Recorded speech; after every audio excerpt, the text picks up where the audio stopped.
Bienvenidos a En Familia, el programa que le trae información y recursos a nuestra comunidad latina. En el día de hoy tenemos un programa muy importante porque vamos a estar hablando sobre el tema de la discriminación y en el trabajo y sobre la oficina de OSHA. Y para ello tenemos a Tracy Grundman. Bienvenida, Tracy. Así es, muchas gracias. Es un placer estar con ustedes el día de hoy.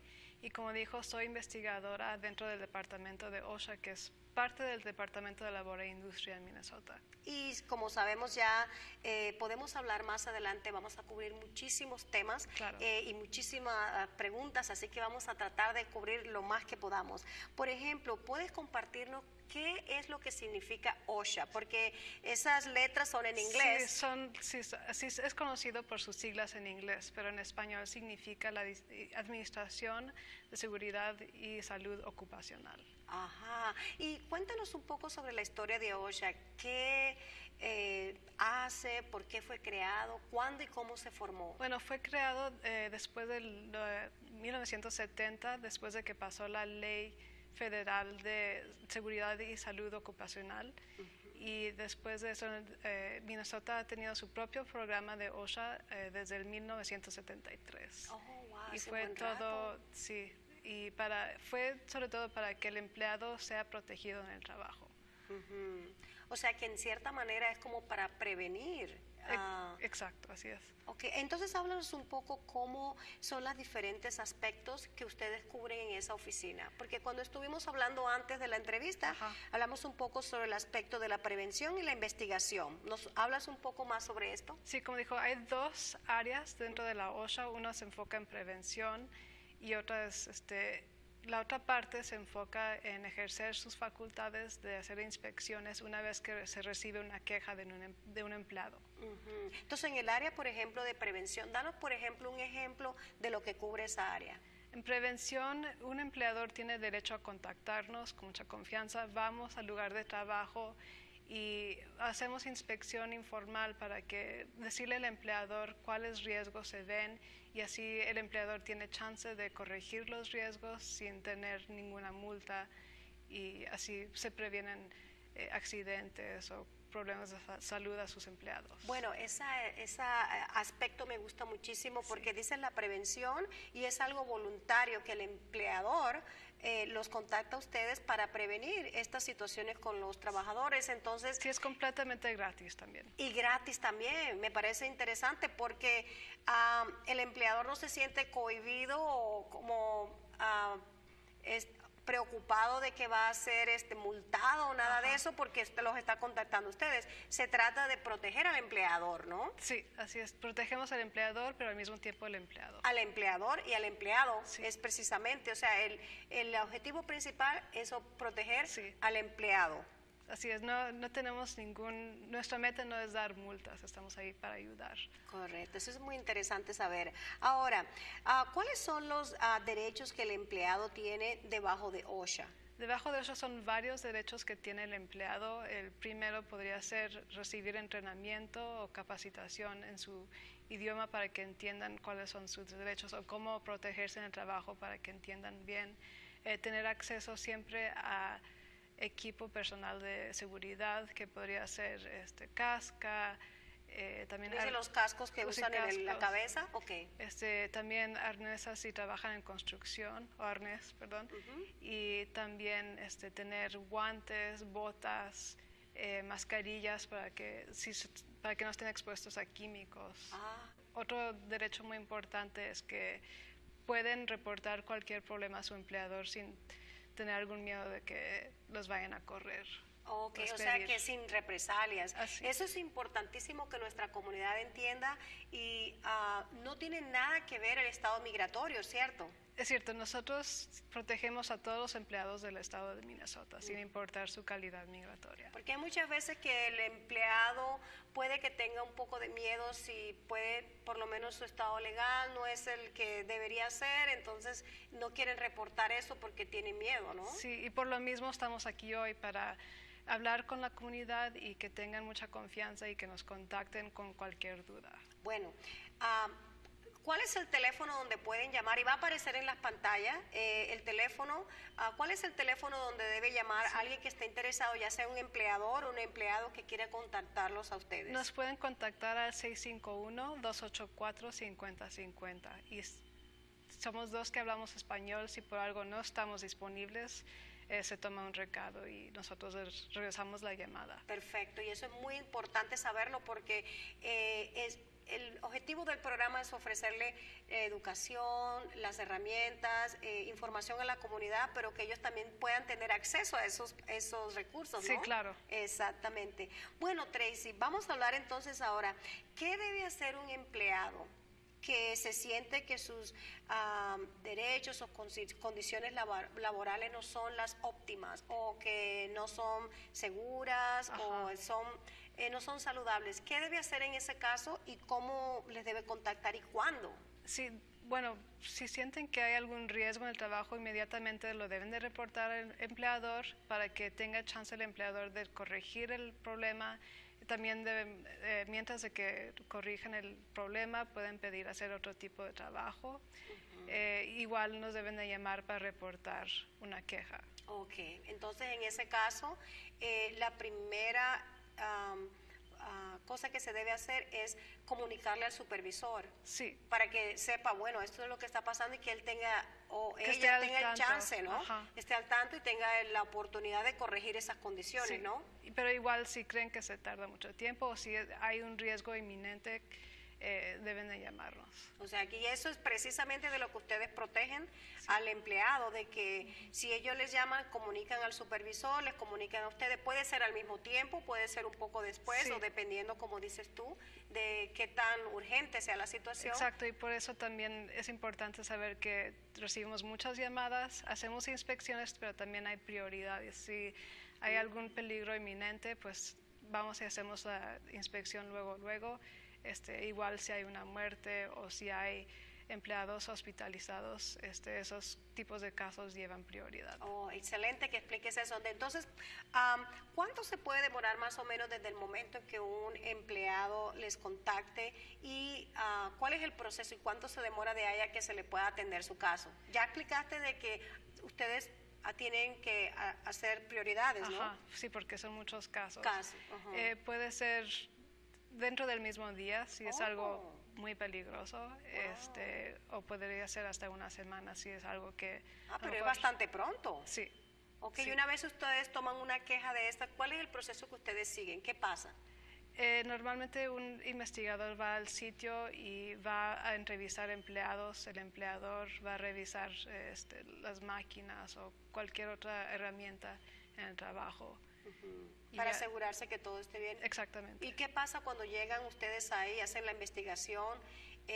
¿Cómo funciona eso? ¿Hay un reporte que se le da al empleador? Sí, se hace un reporte, dice qué es lo que fue investigado, cuáles fueron los problemas y violaciones de ley, y a veces puede ser que se le dé una multa, pero también va a depender. Si el empleador ha tenido antecedentes penales, pues ya eso también va a variar. Claro que sí, me imagino. O sea que hay situaciones en que ustedes inmediatamente ven lo que está pasando, ven la situación y basado en eso puede que el empleador reciba una multa inmediatamente, depende de la situación. Y también depende de si ha tenido problemas antes, ya ha tenido en el pasado quejas también, ¿no? Así es. Muy interesante. ¿Qué pasa, por ejemplo, si el empleador toma represalias en contra de ese empleado que puso la queja? Sí, ahora podemos hablar más sobre lo que yo me dedico, que es la represalia en el trabajo o también discriminación en el trabajo por haber reportado algún problema de salud o seguridad.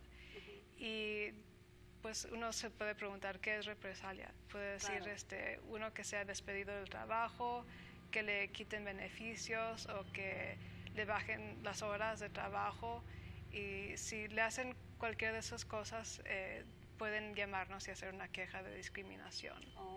Qué interesante, porque hay que tener claro que puede considerarse una discriminación en ese caso, no Ajá. represalias, porque pueden ser muchas maneras, ¿no? Y es muy importante saber que tienen el derecho de hacer esa queja con nosotros, pero tiene que ser dentro de 30 días de haber sufrido esa represalia. Muy interesante, o sea que tiene que ser dentro de 30 días. Después de esos 30 días ya no se puede hacer esa queja. Ya no se puede hacer la queja.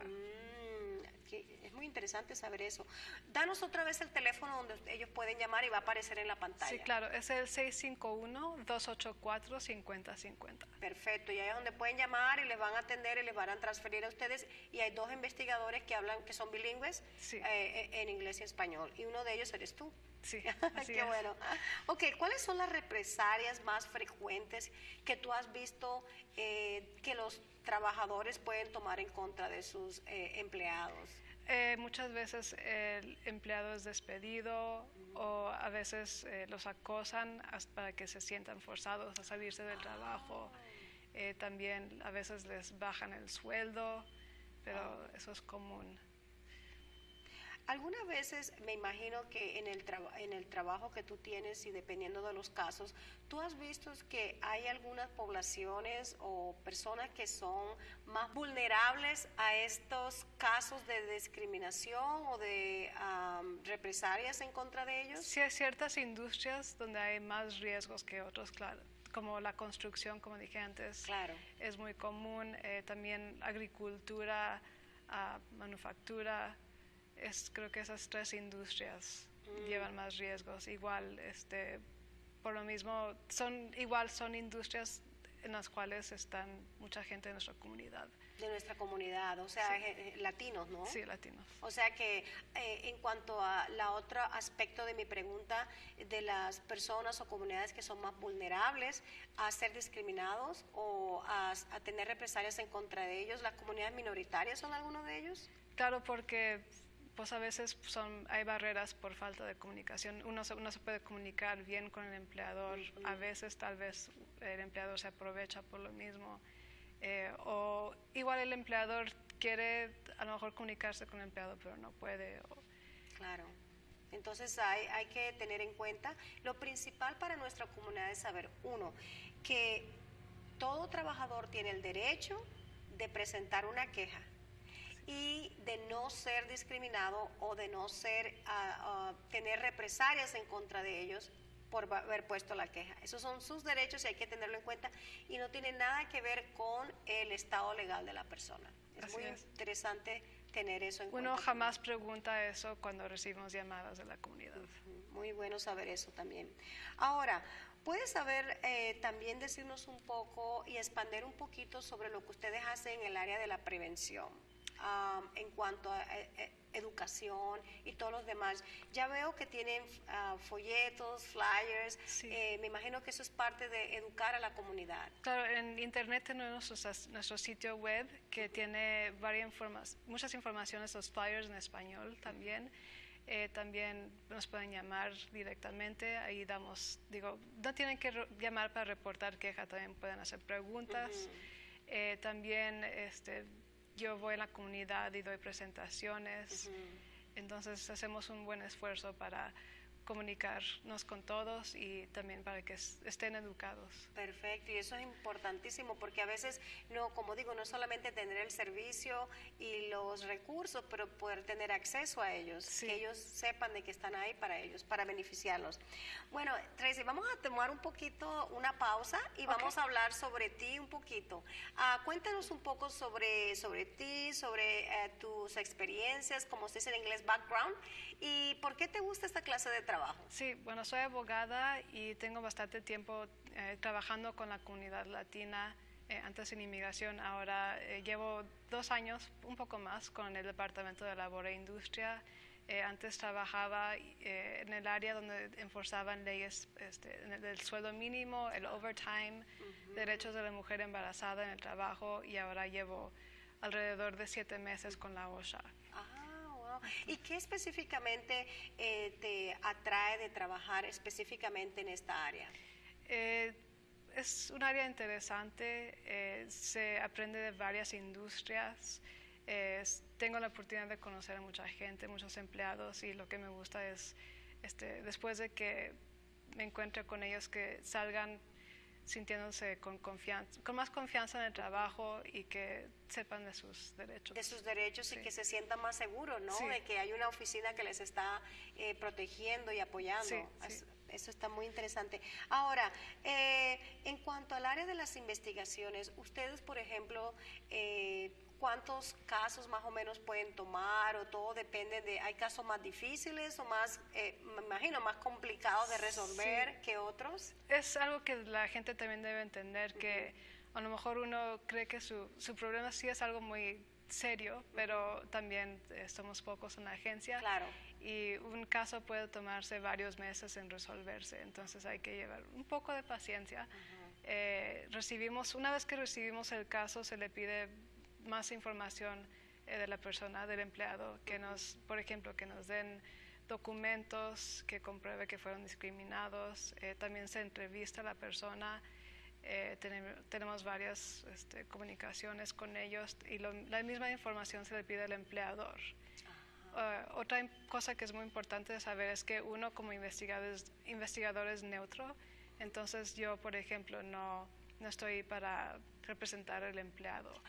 Muy bueno saber eso, Ajá. porque a veces me imagino que algunos empleados puedan pensar, oh, esta persona es abogada, Ajá. está por mis derechos, Sí. es como va a ser mi representante legal. Así es. Eso no es el Muchos trabajo de piensan ustedes, eso. Ajá. me imagino. Estamos ahí para ayudar, pero investigamos todo de manera justa y Y neutral. Neutral. O sea, me gusta eso saber que, porque en ese caso también el empleador se debe sentir con confianza y como ya sabemos que Tracy nos comunicó inicialmente, de que puede ser algo voluntario que el empleador diga, yo quiero ofrecer un ambiente de trabajo seguro y saludable para mis empleados y voluntariamente los contacta a ustedes Sí. para que ustedes vengan y hagan un chequeo de las condiciones y presenten recomendaciones y todo lo demás. O sea, debe ser como una experiencia positiva, ¿no? Sí, lo que iba a decir también, que otra meta de la OSHA es también facilitar la comunicación entre el empleado y el empleador. Ah, claro.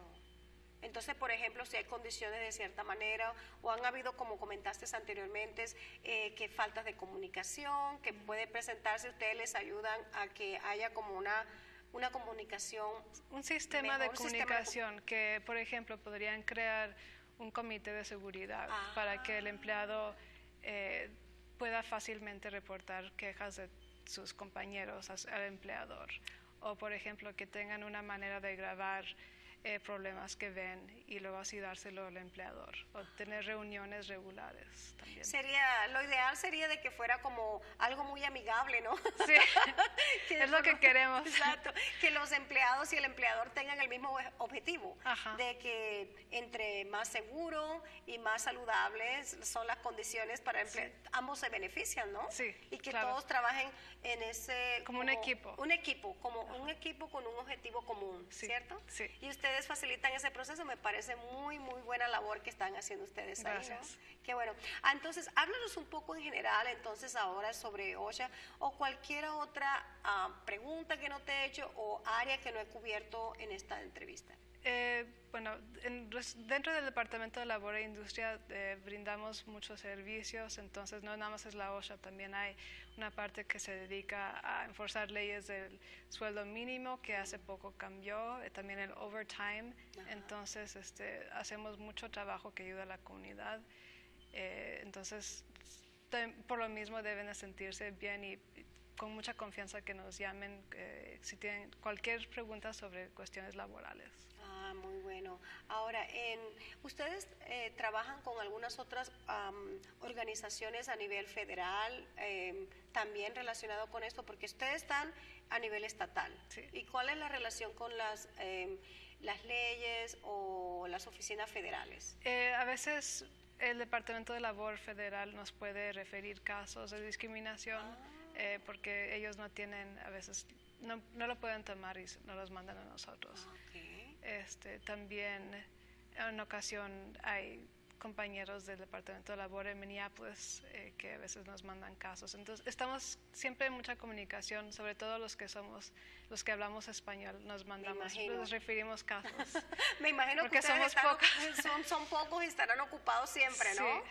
Oh, y me dice que hay otro investigador en tu oficina que también habla español. Así es, también. ¿Y esa persona también tiene el mismo papel, juega el mismo papel que tú? También es investigador, pero él es el que va a investigar, por ejemplo, un accidente en trabajo. Él no trata casos de discriminación. Oh, ya veo. Entonces la persona llega, en el caso ese, por ejemplo, ¿cuál sería como la diferencia? Y como, por ejemplo, cuando alguien llama, ¿alguien allá sabe a quién referir específicamente?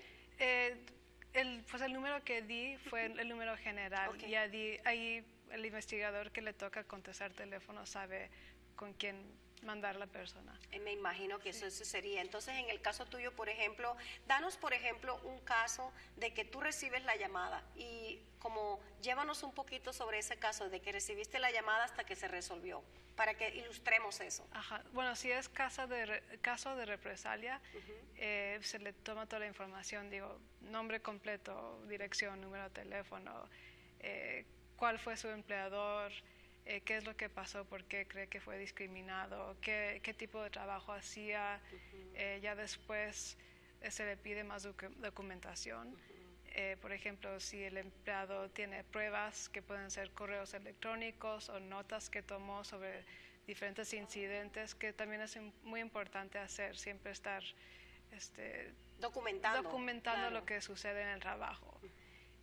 También se le pide lo mismo al empleador, porque cada uno tiene derecho a presentar sus documentos o comprobantes de lo que sucedió en el trabajo. Cada uno da su posición y también yo me encargo de investigar a todos. Y también normalmente le pido al empleado que me dé una lista de colegas que también me tocaría. Testigos, ¿no? Sí, que se pueden usar como testigos. Testigos que también entrevisto. O sea que es toda una investigación. Sí, y por eso se puede tomar unos meses. Claro, me imagino. Ahora, durante ese proceso se le está dejando saber al empleado y al empleador cómo va el estado de esa investigación. Sí, a veces uno no tiene tiempo de hacer llamadas regulares, pero claro, ellos pueden llamar en cualquier momento. También, si una vez que se termina un caso, se decide si hubo represalia o no. Si encontramos que a base de las entrevistas y la documentación que se revisó que sí hubo discriminación, el empleado tal vez puede de nuevo tener su trabajo si fue despedido y también hasta se le podría dar dinero por el tiempo que faltó. El empleado tendría que pagarle retroactivamente por el tiempo que perdió. Así es. Si esa es la conclusión que ustedes sacan, que fue injustamente discriminado, ¿no? Sí, si no, también si no hay suficiente evidencia de que fue discriminado, uno cierra el caso, pero igual el empleado tiene chance de apelar el caso y se vuelve a abrir el caso. Oh, qué bueno saber eso. Entonces la persona de todas maneras sabe cuál es el resultado de la investigación y cada quien tiene que cumplir. ¿Qué pasa si, por ejemplo, el empleador se rehúsa a cumplir con las multas o la determinación que ustedes dieron, por ejemplo, de regresar el trabajo al empleador, etcétera? ¿Qué pasa en ese caso? Ya después se cierra el caso. Digo, a veces uno pide que se escribe un tipo de acuerdo entre los dos, el empleado y el empleador, para que todo quede grabado y claro, y luego se cierra el caso. Se cierra el caso y ya ustedes esperan o se supone que el empleador cumpla con lo que se le pidió, ¿no? Y claro, el empleado nos puede llamar en cualquier momento si por algo no están cumpliendo con que nosotros les pedimos que hicieran. Que tuvieran que hacer. Ajá. Bueno, Tracy, hemos cubierto mucha información y podríamos cubrir aún más, pero se nos está acabando el tiempo, así que te quiero agradecer muchísimo por estar aquí con nosotros. Gracias a ustedes. Compartir toda esta información tan importante para nuestra comunidad y pues darte las gracias por estar ahí haciendo esta clase de trabajo porque lo necesitamos mucho, ¿eh? Sí, por eso estamos ahí y otra vez con mucha confianza que se comuniquen con nosotros. Bueno, muchísimas gracias, Tracy, por lo que estás haciendo en esta oficina y a ustedes les doy las gracias nuevamente por estar con nosotros en otro programa de En Familia. Les espero la próxima semana.